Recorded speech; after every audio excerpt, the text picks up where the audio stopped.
So I'm lucky because I've seen you work your magic because I get to work at the place that you manage, and so it's very interesting to watch from afar and see all the small yet subtle yet important things that go into something like co-working, because you have a lot of people coming into the space. Mm-hmm. Is there something unique? Do you think it's more style or purpose? Is it those little things that go into the space? Is that just like you presenting your style, or is it more about the purpose of different items or furniture or whatever? I think it's both, and I think it all works together to form sort of like an identity and sort of like a branding imaging.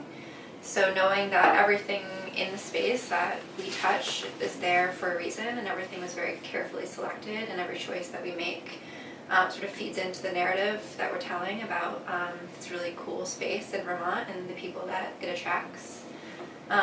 So a lot of what I do is me wanting to do cool things in the space, but then a lot of it has to do with the physical space itself and sort of what it asks for and the type of person that it attracts. Right. And so when I think about co-working spaces, I think in my experience, I've been to a co-working space, a big one in, I think I was in San Francisco or whatever, and it was a very different experience. Yeah.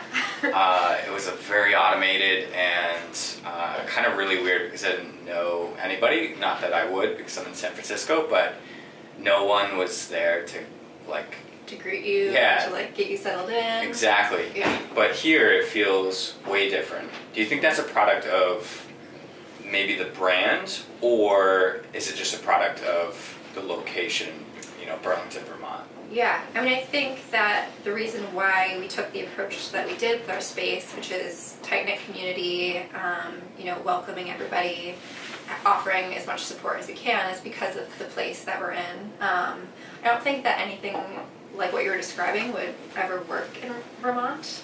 I think people would really push back against that and reject that sort of atmosphere. Yeah. Because then why aren't you in some sort of corporate office? I think that people here really seek warm and welcoming spaces and some innovation and some creativity and just a place that feels comfortable and relaxed and like a home environment, but without the home distraction. Right. Yeah, and that's something that I really appreciate working here is it's very, I don't feel out of place. It feels very comfortable, but I also have that extra pressure of I should be productive here. Because there's people all around you right. doing things. Yeah, exactly. So it's really tempting to get sucked into watching YouTube videos, but then you look around you and people are doing really cool, exciting stuff. So right. It's a little bit motivation. Yes. And of course there is no giant fridge with whatever I made last night here, so. That's true. I kind of wish though. Yeah, me too. I wanted to ask about getting in deeper about co-working. Is there some version or vision you have as a whole for the co-working community? Not this one, but the whole industry in itself. Is there something that you see happening that's going to be drastically different than today in maybe 5-10 years? I think about that a lot, and I think that's a really tough question because the concept itself is so new, and I think that it's already come really, really far in the last 5-10 years or however long that the concept of co-working has been around and people have been drawn to it. I think at this point it's pretty firmly based. A lot of people who, when you think about co-working, you think about startups, you think about tech, you think about a lot of work culture. And I think it could start to transition more and more into how sort of we like to brand ourselves, which is a work club and not a work space or co-working. Mm-hmm. So adding more social values in there, adding some more community, almost like a country club membership or something right. of the sort, where it's not just about working, but it's more about community. And then adding in more things like being more integrative with artists and maker spaces and things like that. I think just broadening what people think about co-working, and yeah, I think the possibilities are pretty endless, which is cool and exciting, but also daunting if you're in the space because you don't know where the need will be in a few years. I love that. I think I'm like hoping for more of like a work club atmosphere where you join. You get to pick your environment. You're doing work that's always going to be work, but you get to pick your environment depending on like the personality. So like one work club could be like fitness orient, hardcore fitness. You get there in the morning, you work out together, and then you do your work or whatever. And then another one may be luxury, and it's like super fancy, and you have the social interactions, but everything is like gold or I don't know, glass, really high. Catered every day. Catered every day, exactly. And I think that's kind of how gyms have evolved. Yeah. In a way, there's like, it's based on personality nowadays. Because there's like a place that you can just go in, do your own thing, get the workout done, and then skedaddle. And then there's gyms with like, the spa and the juice bar and all that stuff where there's they're trying to keep people there longer outside of just their workout. Right. And I think that's similar to what some co-working spaces are doing. Huh. That's so cool. And I believe that co-working is really, as co-working grows and corporate companies realize that maybe those aren't the best environment for their workers and they get more comfortable with remote workers, we're going to see like a huge explosion, as we're seeing it now probably, but definitely co-working spaces are going to be everywhere. Yeah, I think there's a lot of education that's happening right now. I think there's still a while to go with the big corporate companies not understanding the value of allowing their workers to work remote or hiring remote workers. But as soon as that switch happens, which I think will happen pretty soon, and I think it'll be pretty drastic, that's the part that's exciting. So there's going to be a huge flood of people who now have opportunity to sort of work wherever they want and however they'd like. And spaces like you're talking about, little curated spaces that are just widely different and offer different things are going to start popping up. That's going to be exciting. Yeah, it'll be really cool to see. And to see also how the sort of like larger co-working spaces that have been around for years and years that have more of the corporate feel, how they sort of integrate into that new space too. Love it. Coming all the way back, when and how were you first introduced to co-working? Yeah, so it was sort of an accident. I was working remotely for a media company, and I was working from home, and I didn't really mind working from home, but that's just because I didn't know any different. I was used to working either in an office or then sort of my living room and my couch. So it felt fine, but I guess I didn't realize that there was something else out there. And then I actually started having weekly meetings in my current co-working spot that I'm running now, and I just sort of realized that wow, there's something outside of my house. There's an option, and I did a lot of research and I learned a lot. And at this point, a few years back, we were sort of the only co-working space of our type in Vermont. So it was really exciting to learn, and through a bunch of strange events, I ended up running the space. Wow, that's pretty cool. Do you think that, is there a certain type of person that belongs at a co-working space? Or is it just, I guess in general, given the different levels, like the work club and then the just show up and get your work done and leave, is that should that be available, well, is that for everyone? Even, if we forgo like people that have to show up to an office? Yeah. I mean, I think where it gets tricky is thinking about the different models. I think there is a space for everybody. I think that there's different sort of degrees of community and how involved a person can be outside of their normal work. So I think that there's a good need for just a space where you can pop in and out and sort of do your own work, but just in an environment that you're around people, and maybe during your 10-minute lunch break you can say hello to somebody that you've never met. But what excites me about shared workspaces is not sort of the concept of reducing your rent and sharing an office space with somebody, but about curating that really strong community and finding people who are excited and passionate, maybe about the things that you are and maybe about totally different things. And then ultimately adding value to the physical place you're in. So in our case, Vermont, if we do really cool things here and we connect and inspire each other, then hopefully we can see some of that trickle outside of our physical space.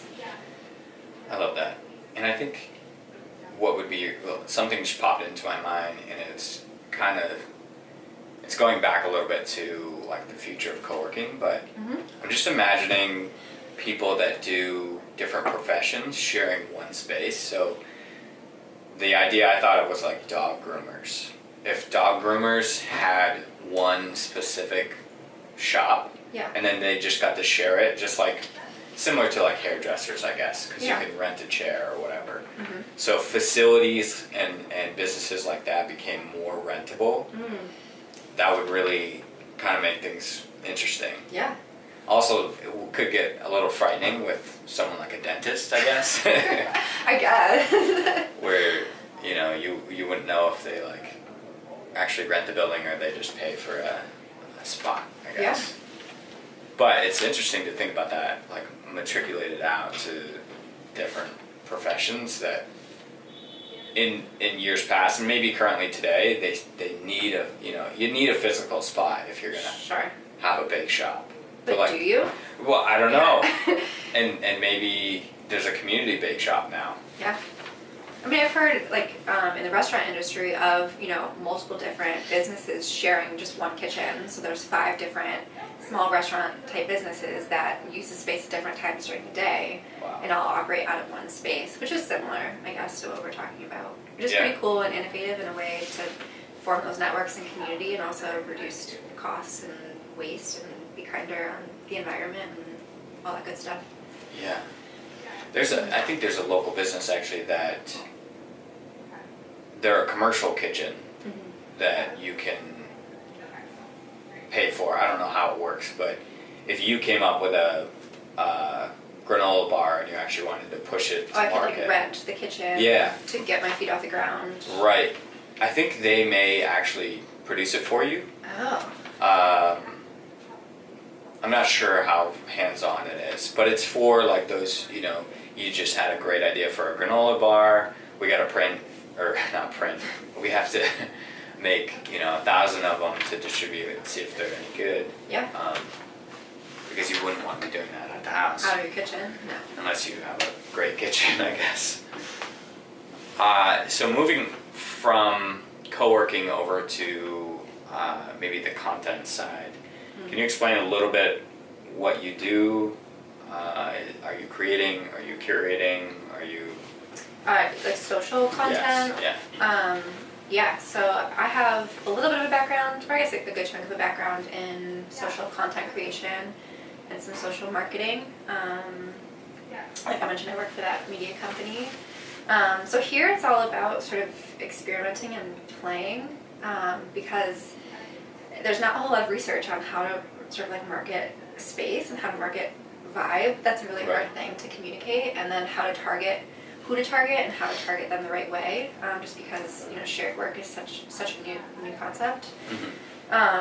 So most of the stuff that I do, I guess there's a couple different tiers. There's sort of like the member outreach and the member marketing and education and how we communicate as a group, and then Burlington as a whole. So a lot of sort of like social, Facebook, Instagram, working on building up some really good content on blog platforms like Medium, to sort of share what we learned with maybe our community, but then maybe people across the country and across the world who are thinking of doing something like what we did.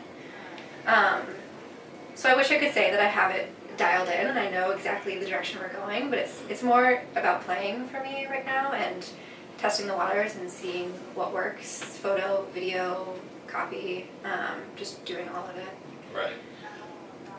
I think that's really, it sounds like that's your only option right now, but I think it's like one of the best options. Yeah, I agree. Because if you have no, you know, if there's no baseline, then you might as well just start trying things. Yeah. And if it works, hey, let's do that again. Yeah. Or let's never do that again. Yeah. And I'm not that excited about, I don't think that there's, at least where we're at, a lot of room for us to do like traditional like print advertising or like TV or radio. I don't think that's going to attract the people that we want to attract or engage the people that we're interested in. So I think sort of like grassroots, like we put very little money into marketing at this point. It's just producing really steady content that allows people to look inside of our brand and get a really good vision of who we are and what we do, whether it be from a quick scroll through our Instagram feed or a quick browse of our website. And then word of mouth, once people are really excited about it, just spreading the word. Yes. Is there one thing without limits you would want in your like workspace? Like money's not an issue. Yeah. There's just this one thing. What is I mean, it? I think of a million things, honestly. I feel like there's always room for growth and improvement and cool things that can be done. Maybe one that's a little more selfish or silly, you know, specific to you, not. I mean, I would love if we could have dogs here all the time. If this was a dog-friendly space, which I know there's plenty of shared workspaces that are dog-friendly. Right. We just try to be conscious of allergies. And like upping our food and coffee game, which is it's pretty good. But if we could do like a little bit more of a regular like catered lunch routine or Right. have some more food amenities, that'd be cool. Yeah, maybe someone out there wants to sponsor and put on some lunch for us. Yeah. That'd be great. Set up a coffee bar with espresso. A little coffee cart in here, that'd be wonderful. Yeah. Yeah, I think that a doggy playground would probably be pretty epic, Yeah. both on a practical sense for people with dogs, because I know that's very expensive Yeah. to have them cared for during the day, and then also just like all the health benefits of having puppies around.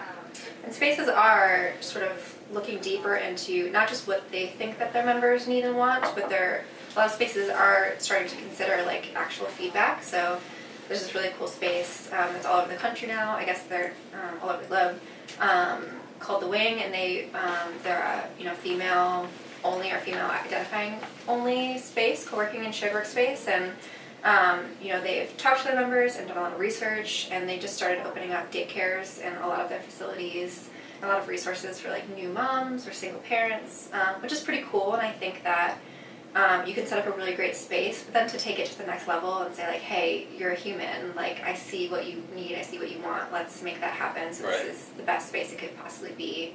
It actually makes sense for your day-to-day life. Yeah, that's wild. And that got me thinking of, what if these work clubs, co-working spaces get so big or have so much pull that eventually you get healthcare through them?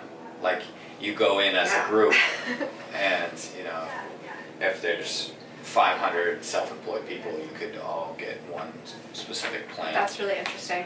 I've never thought about that. I wonder if anybody has. Or like tax benefits. I'm sure there's clubs that offer like, reduced rates for different things, but health benefits would be very interesting. Yeah, because you're taking people that don't have that. They don't have that office culture. They don't have those benefits. So if you have a bunch of those people and gather them together, then there's opportunity for things like that to happen. Right. That would be wild. Yeah. We should look into that. You should.